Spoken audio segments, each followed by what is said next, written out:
ஓம் சரவண பவாய நமக. அனைவரும் நலமுடன் இருக்க இறைவனை மனதார பிரார்த்திக்கிறேன். வணக்கம்.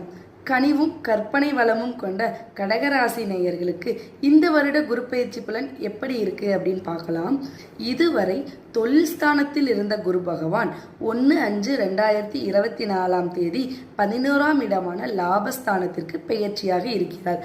லாபஸ்தானத்தில் இருக்கின்ற குரு தான் நின்ற இடத்திலிருந்து 5ஆம் பார்வையாக சகோதர ஸ்தானத்தையும் 7ஆம் பார்வையாக புத்திரஸ்தானத்தையும் 9ஆம் பார்வையாக கலத்திரஸ்தானத்தையும் பார்வையிட இருக்கின்றார். குரு லாபஸ்தானத்தில் நிற்பதால் தனவரவுகளில் இருந்து வந்த நெருக்கடிகள் குறையும். உடற்பிறந்தவர்களின் வழியில் ஒத்துழைப்பு ஏற்படும். வெளி வட்டாரத்தில் செல்வாக்கும் மதிப்பும் உயரும். குழந்தைகளின் எண்ணங்களை நிறைவேற்றி வைப்பீர்கள்.